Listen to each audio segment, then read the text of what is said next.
सभी दर्शकों को HV24 की ओर से जय श्री राम। 500 साल के इंतजार के बाद ये घड़ी आई, भूमि पूजन हुआ संपन्न।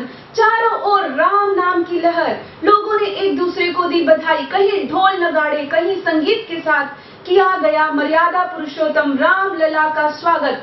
मर्यादा पुरुषोत्तम हमें यही शिक्षा देते हैं कि हमें मर्यादा में रहना चाहिए, तभी हम कोरोना जैसी महामारी से लड़ पाएंगे।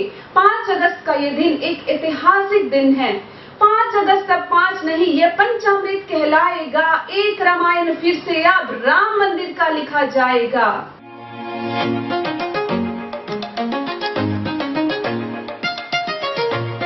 नाहन गुन्नू घाट में बीजेपी कार्यकर्ताओं के रामलीला के भूमि पूजन की बधाई देते हुए प्रसाद वितरित किया। हमारे संवाददाता पवित्र कुमार जी की report.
National highway Choling school के पास कल रात बादल फटने से आया फ्लड, जैसा कि तस्वीरों में देख ही पा रहे होंगे। लेकिन राहत देने वाली खबर यह है कि जान माल व खेती के नुकसान की अभी तक कोई खबर नहीं है। हमारे संवाददाता राज नेगी जी की रिपोर्ट।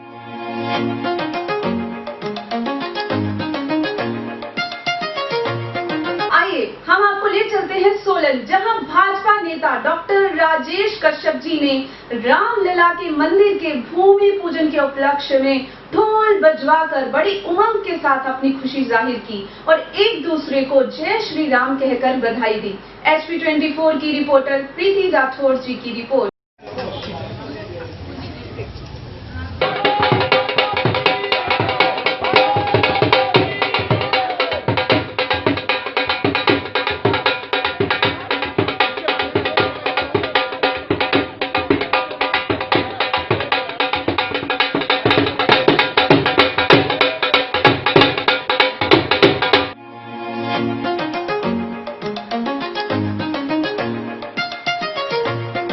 हिमाचल प्रदेश राज्य वन विभाग के उपाध्यक्ष सूरत नेगी ने मुख्यमंत्री व अन्य गणमान्य व्यक्तियों का स्वागत किया।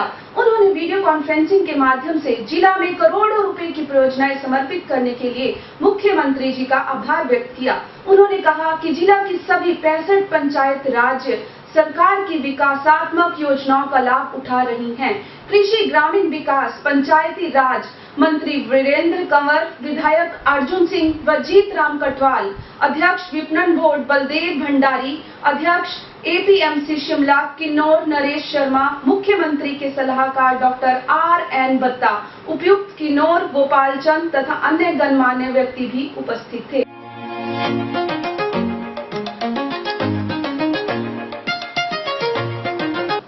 बदला मौसम में रुख, सुबह निकली हल्की धूप, 2:30 बजे के बाद हुई मूसलाधार बारिश।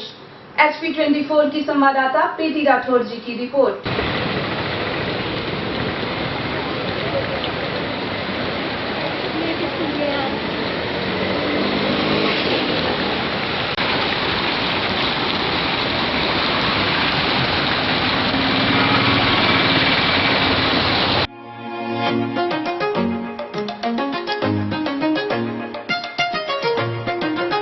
आज हम आपको ले चलते हैं एक बहुत ही अद्भुत चमत्कारी चूड़धर मंदिर, जिसका उल्लेख महाभारत में भी मिलता है।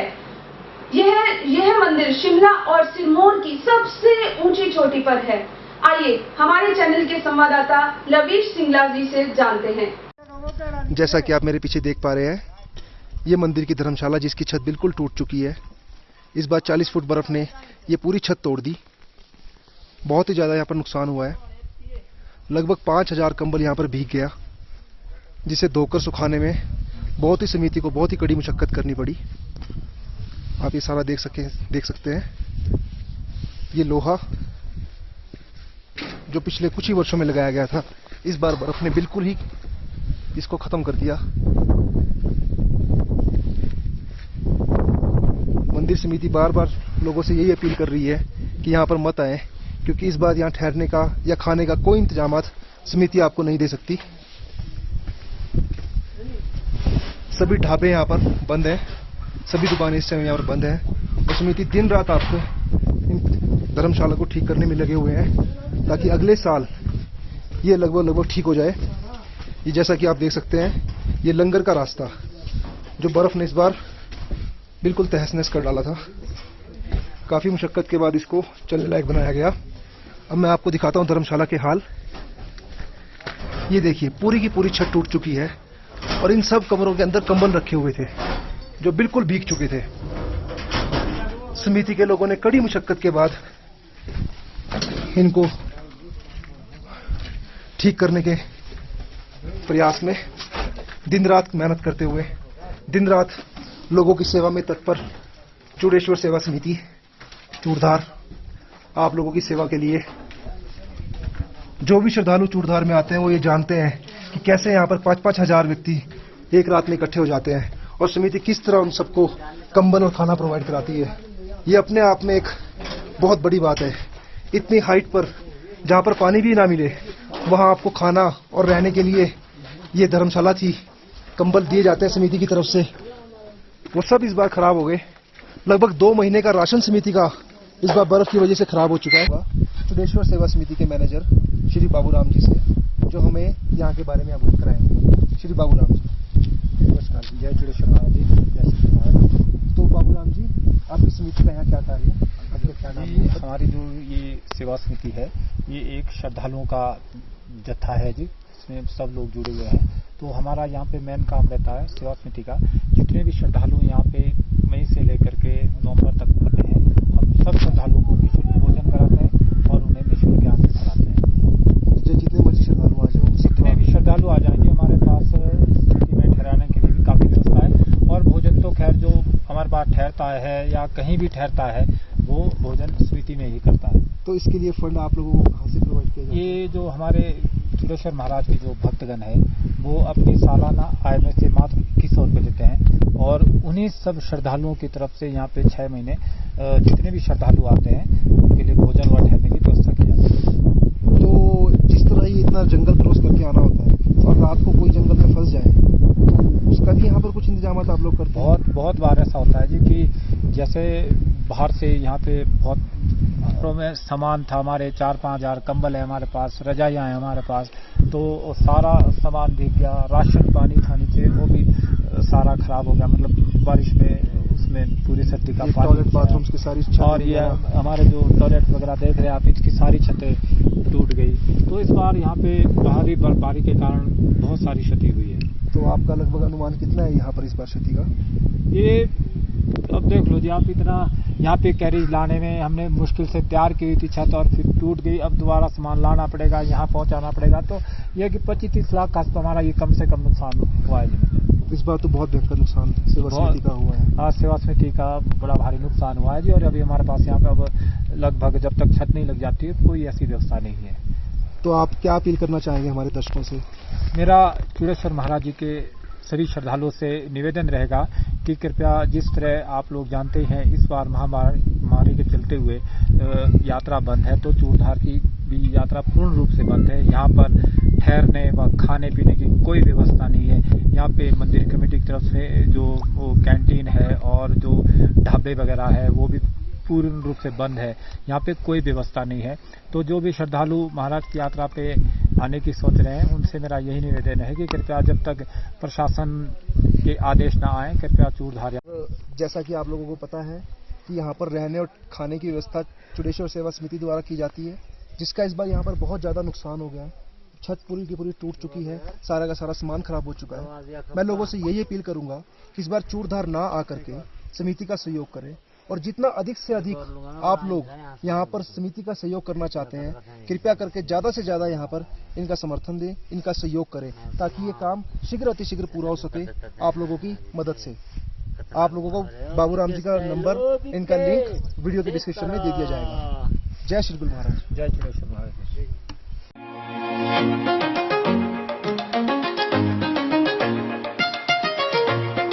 मुख्यमंत्री जयराम ठाकुर जी ने आज वीडियो कॉन्फ्रेंसिंग के माध्यम से किन्नौर जिला में 62.17 करोड़ रुपए की लागत की विकासात्मक परियोजनाओं के लोकार्पण और शिलान्यास किया। इस अवसर पर मुख्यमंत्री जयराम ठाकुर जी ने कहा कि किन्नौर के लोगों के लिए यह एक ऐतिहासिक दिन है, क्योंकि क्षेत्र की जनता के लिए आज 62.17 करोड़ रुपए की लागत की विभिन्न विकासात्मक परियोजनाएं समर्पित की गई हैं।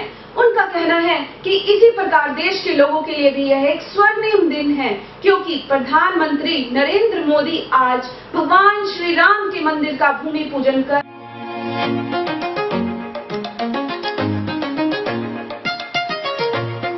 फिल्म निर्देशक एकलव्य सेन, जो कि पिछले 5 साल से फिल्म निर्माण के क्षेत्र में कार्य कर रहे हैं, उनकी एक और उपलब्धि सामने आई। उनकी फिल्म एशिया अंतर्राष्ट्रीय फिल्म महोत्सव में दिखाई जाएगी। यह हिमाचल के लिए गौरव की बात है। इस फिल्म की कहानी एक दिमागी मरीज और डॉक्टर के बीच हुई रहस्यमयी वार्तालाप पर आधारित है। फिल्म की कहानी की खूब सराहना हुई और जल्द ही इसका दूसरा भाग भी रिलीज होगा। एकलव्य सेन अभी तक 5 साल के करियर में 31 शॉर्ट फिल्मों का निर्माण व निर्देशन कर चुके हैं। यह बात वाकई हैरान कर देने वाली है कि हिमाचल के उभरते हुए फिल्म निर्देशक हैं जिनके नाम 31 शॉर्ट फिल्म बनाने का रिकॉर्ड है। हमारी संवाददाता प्रीति राठौर जी की रिपोर्ट।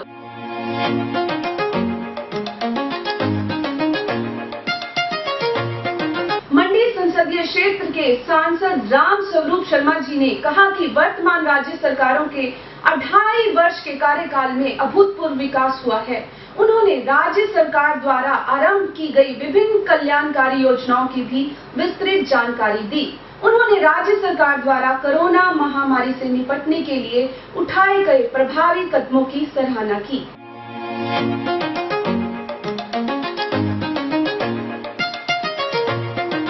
माननीय मुख्यमंत्री ने कहा कि क्षेत्र के कांग्रेस नेता द्वारा इस क्षेत्र में कांग्रेस कार्यकाल के दौरान विकास के बड़े बड़े दावे किए जा रहे हैं, जबकि हकीकत में जमीन जो स्तर है वो कुछ भी नहीं है। जिला में लोगों को सड़क सुविधा उपलब्ध करवाने के लिए सीमा सड़कों पर 84 करोड़ रुपए व्यय किए जा रहे हैं।